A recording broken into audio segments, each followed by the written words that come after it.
This should be a private call. Please hang up and follow facility instructions to register this number as a private number. To accept this free call, press 1. To refuse this free call, thank you for using Securus. You may start the conversation now. Yo, you're live, brother. Hi there, welcome to Story Time with Uncle Bill. Coming in front of you from the Austin County Detention Center, H Block, cell number 412, currently in lockdown. I have a story for you. So you never know if you get in trouble, which you should never do. So if you're doing drugs or committing crime, it's just real easy to stop, get on the right path, do the right thing, and you never had nothing to worry about. But I'm in the county jail right now, and one of the things you never know is what bump you're going to get, what cell you're going to get in, and who those people are, where they're from, and what they got going on in their life. But you could pay anything. If anybody's in jail, they're in some kind of despair, got some hopelessness going on, and might even be in some kind of rage. And you never know what kind of mental instability they have either, or how long they've been in jail or anything. Well, I actually got a good bumping. I went to B block, which is the holding block before you can get assigned a block. Everybody has to go through there. So they sent me to H block, and when I walked into the cell, they fresh meat, fresh meat. And I was like, yeah, try me. Well, they put me at 412, and come to find out 412 had Mr. Jordan Powell Riggs in here with me, and we've been bumping now over 40 days. I got in here November 9th. And I got his behavioral management violation form right here. And it lets me know that Mr. Riggs on November 17th was charged with physically assaulting, attempting to assault an inmate, and received 20 days in the hole. Which means I was allowed out from 8 o'clock in the morning to 6 o'clock at night. Mr. Riggs had to stay in his cell the whole time. And I guarantee you, Mr. Riggs was more than happy to serve that time, because when I first got in here, one of the first things they said Mr. Riggs is here for second-degree murder and we talked about this many times on a vehicle crash where one of the occupants of the other vehicle was decapitated. But there's a whole kind of be lessened a lot more each time that they had. So, but he told me that the girl he was with said that she wouldn't do the 10 years that they was offering him, and he'd be upset about that. I mean, you imagine you talking with somebody and they know they just talk about you high and dry. Maybe you could see where she's coming from there. But he had a lot of feelings for the girl. You could tell that, instantaneously. Normally, if you're in jail, you have a girlfriend or somebody you care about, or family, of course. And it could be that they never help you. They never answer your phone call, never send you no money. You just in here by yourself, and you'll find that out a lot. I mean, people got other lives to live, and it's easy to forget about you. It's a sad situation. I'm lucky to have good people like that, and he has a couple friends too. Everybody with a little bit, but just so happened that I was actually playing cards at a table, was playing spades at a table, and this big tall, he had to have been like 6'7". He was huge. About 6'7", about 200, 220. Tall as hell. I mean tall, because he's tall too. And showed his paperwork to one of our homeboys that we talked to, Chichi. And Chichi met a girl on the street. And his paperwork said that he had actually assaulted the girl that he was talking about, my Celly, and hit her and choked her and stuff. And she was like, yeah, man, Riggs gonna kick his ass. Riggs gonna kick his ass. Riggs gonna kick his ass. And let me give you a little stat by stat. Riggs is probably about 5'9", 170. 5'2.5". Okay, he said he's 5'10". He did. He was 5'10". He said 5'10.5". He's about 180, but he cut the hell up. I mean, this dude is ripped, man.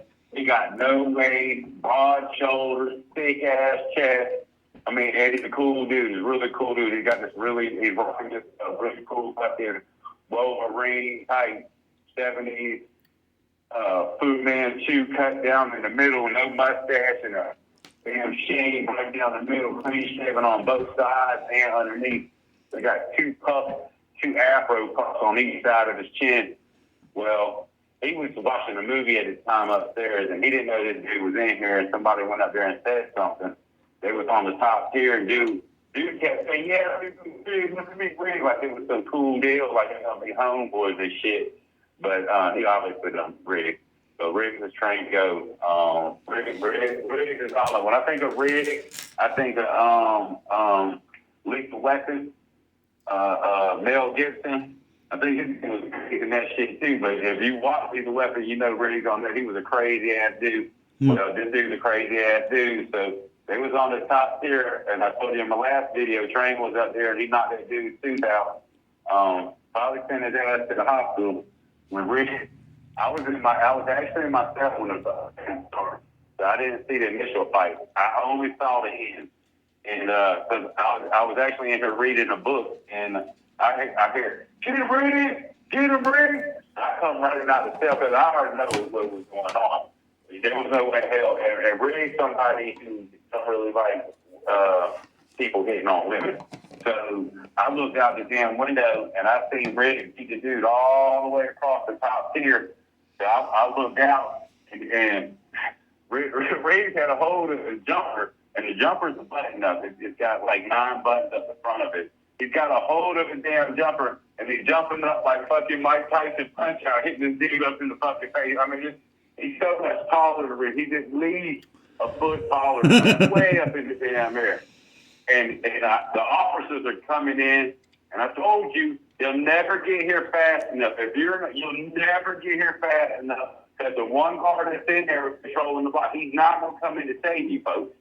He's going to wait for the team, and they're spread out. This place is huge in here. Most county jails are. And they're never going to come. If it's a one-on-one fight or if it's a gang bang or anything, you're hit until they get there. And this dude was getting beat up. Riggs sustained a little cut on his lip, busted it up with all the shit. But basically, he ain't had no damage. This dude had to go to the hospital. Riggs beat the dude straight down. The last 3 punches, he hit him like Mike Tyson Punch-Out, and the dude just kept crumpling. I actually saw the dude.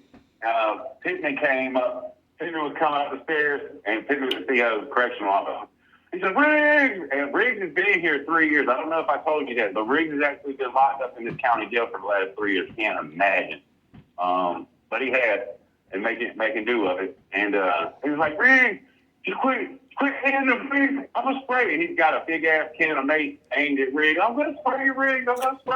Riggs. And listen, we don't hear that. They don't hear that, folks. They don't hear that. They just hit him. You know, because if they don't stop hitting, the other person's going to start hitting. You know what I mean? You have to be broken. That's the rule here. You have to be broken up because you don't want nobody else hitting you.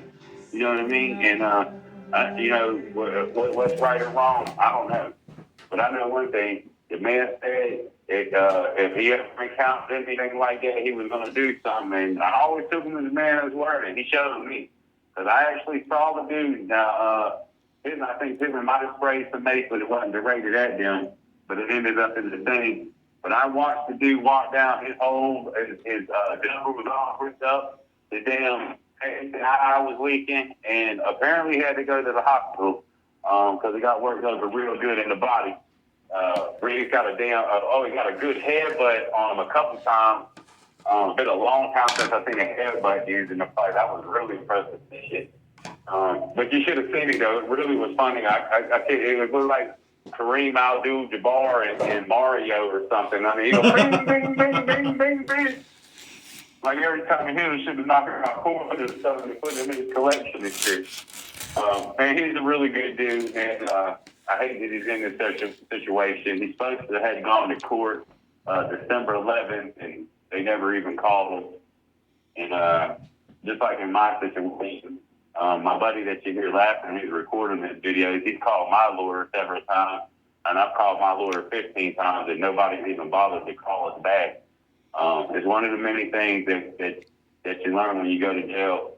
That even though they say you got a court-appointed attorney or you have an attorney, doesn't mean they're ever going to talk to your fee, and it might not even be to your court date that they do, and it'll get you frustrated. Like if you're supposed to have my back, like how many times do I call you before you get in touch with me? I think 15 is too many.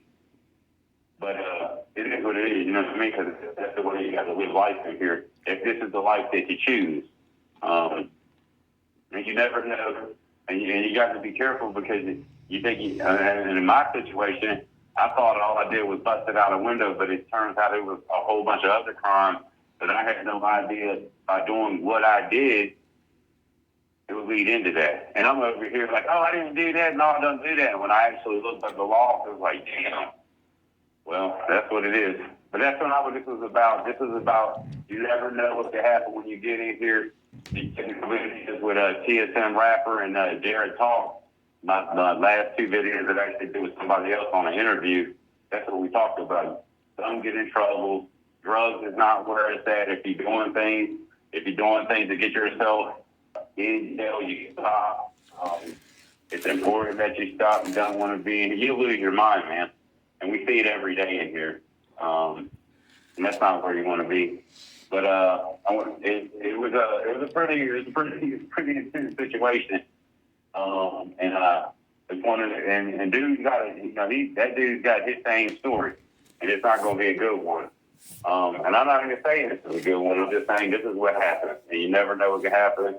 Me and him get along great. We ain't got no problem. Like I said, we've been in here 40 days. I like the dude. I couldn't wait to get him on my channel, and I hope we see him on the outside. He's a fisherman like myself, and likes to work out. So, we got a year coming up, so maybe we can get him out there and do some videos together. But that's the story for today. Hope everybody's having a good day and stay safe. If you can't hit that like button, share the video, subscribe if you haven't.